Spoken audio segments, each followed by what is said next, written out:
Hello friends and welcome back to the Dork side. I'm the Dork in the road and this is my review of the Tusk D Sport Adventure Dual Sport and Adventure tires.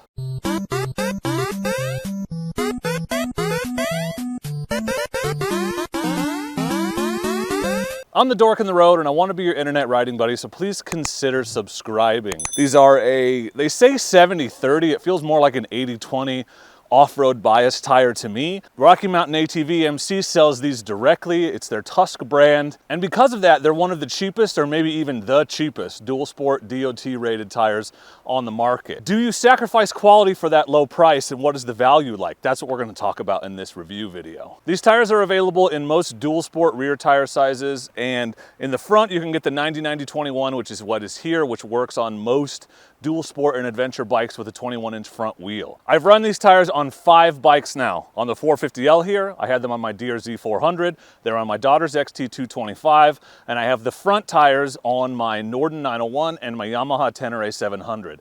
Only the fronts on the adventure bikes because they don't make rear tires wide enough for adventure bikes yet. I've done literally thousands of miles. I've ridden hours and hours on the highway with them. I've done mud, sand, snow, wet pavement, dry pavement, long highway rides, and a ton of dirt and gravel roads with these tires. So I feel pretty good about my opinions. I feel like I have a lot of experience on a lot of different applications with these tires. And that's why it's taken me so long to get to this review, is because I really wanted to get a wide breadth of experience before I recommend something as essential and controversial in the ADV dual sport circles as tires. If you look closely at the tread pattern, particularly on the back, you're going to see a lot of similarities to the Dunlop D606, which is one of the most popular and most well-liked tires in the dual sport space. I wouldn't say it's a direct rip-off of that, but it was definitely inspired by that tread pattern if you look at them side by side. Those are the basics of the tires. The other thing to know is that they're super inexpensive. They're like 60 bucks, $60 to $80, which is crazy when you consider that some rear tires, like the Dunlop D606, cost twice that. So let's talk about, after all the miles I've ridden them, what I like about them. First, I just said it, the price is ridiculously low. You literally can't beat it when you're talking about dual sport tires. People think, oh, well, they're probably cheap quality. They're really not. The reason for that is because there's no middleman. There's no tire company selling to a distributor that then sells it to you. Rocky Mountain is a distributor, so they buy it direct and cut out that middleman and eliminate all the upcharging that you get when dealing with tire companies. At least that seems like that was the philosophy behind coming out with their own line of dual sport tires. They have very good traction on the rear. I would call it great traction on the rear in a lot of different conditions, and the front is what I would call good traction. It will, as you can see, pick up some debris, but if you keep moving quickly, that clears out very fast. It will pick up those mud, and you kind of lose traction as the tread fills in, but once you get going fast again, that's all gone. That's one thing to be aware of, but in general, the traction is fantastic, not just off-road, like these are a great gravel tire, they're a really good sand tire, but on the pavement, I've been super impressed with what I've been able to do with these tires, particularly on my big, heavy, fast adventure bikes. On my Norden 901, one of my favorite things to do is push it as hard as I can into the corners and see if I can get that rear traction control to kick in so that I know I'm like right on the edge of my traction. I started off really easy, going easy with these tires, because people always say knobbies, you're going to lose a lot of traction on the street. They're not good for carving up twisties. And I'm no expert street rider, but these things have been great to the limit of what I'm willing to do on an adventure bike on the street. And that includes basically riding as hard as I feel comfortable. Your comfort zone may be different than mine, but I was super impressed. They've outperformed, overperformed my expectations on the street on countless occasions, both front and rear. They're very stiff tires, so you can run super low pressure if you want to, and even I think if you were to have a flat, have a punctured tube, you could probably ride out on these tires provided you have a rim lock. They're that stiff, the sidewalls are that stiff, which is also a con, which we'll talk about when we get to the con section, but incredibly stiff tires, which probably makes them very puncture resistant. Haven't had any issues so far. I think they'll resist pinch flats and punctures pretty well, particularly on the sidewall. They have very tall knobs, which give you a lot of good traction and loose stuff. They're even taller on the back than they are here on the front. And a super important thing, you know, when you're out there shopping for tires and the only thing between you and the road is they look really cool. They do look cool. They give your bike a super aggressive look that I really like. At a glance, you can tell, you know, this is a bike that's ready to go off-road. So, you know, that's not nothing, in my opinion, something to consider. Okay, this is not an official endorsement. You do not take this, run with it, and sue me if it doesn't work for you, but They can be run tubeless. It doesn't say that on the website. The side of the tire says tube only. I'm telling you on my Norden, on the front, the Norden is tubeless. I'm running a D Sport Adventure front, this exact tire, tubeless. I've had no problems over 3,000 miles. So they are more versatile even than their own website says. Probably doesn't work for every application, or it hasn't been thoroughly tested, which is why they don't officially recommend it for tubeless tires, but I'm telling you right now, they will work with tubeless tires. However, you didn't hear it from me. My favorite thing about these tires, and you knew I was gonna say it, they're confidence inspiring. They really are. It sure is nice to know that you can go up the side of a muddy rut without worrying about sliding back down into the bottom of it, without having to just aim for the bottom of it because you can't get any side heel traction. Not the case with these tires. You can get traction going up crappy stuff, you can get traction in sand. I've been very impressed with them.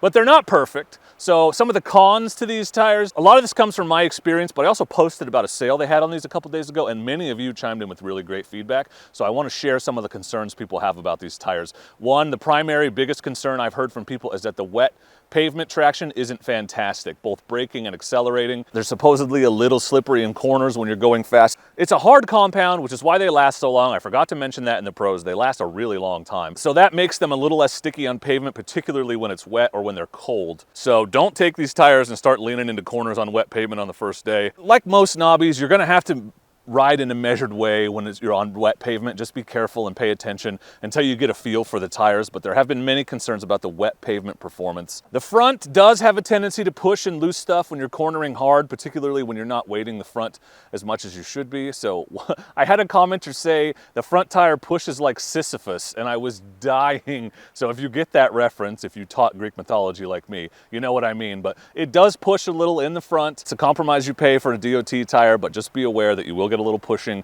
when cornering hard on a heavy bike in loose stuff like gravel. The stiff sidewall, which I listed as a pro earlier, is a huge con in two places. One, when you're mounting them. Thank God I bought a Baja no pinch and used it to mount these tires, but these sidewalls are incredibly stiff. They're very difficult to mount, more so than most tires I've used. I shudder to think what it would be like to have to change one of these or change a tube on the trail with these really stiff sidewalls. I know it's doable, people have done it, but it's not gonna be the easiest tire to do that with.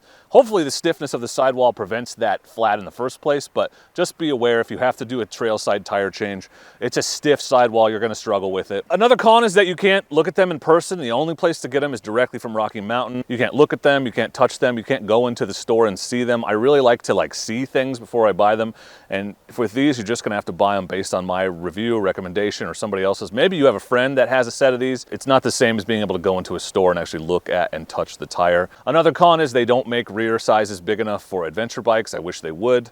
That's why I'm running Tractionators on the rear of the Norden and the Tenere. If I could get these D Sports front and back, I would on those bikes, but they don't make the rear tire sizes wide enough because they're a dual sport tire. That's what they were designed for. That's what they rolled them out for. And they vibrate at highway speeds. You're gonna feel a little at highway speeds. The break-in is a little rough. It gets a lot better after about 500 miles, so if you get it and it's wandering all over the place and you're like, damn, Dork, what did you get me into? Just give it a couple hundred miles.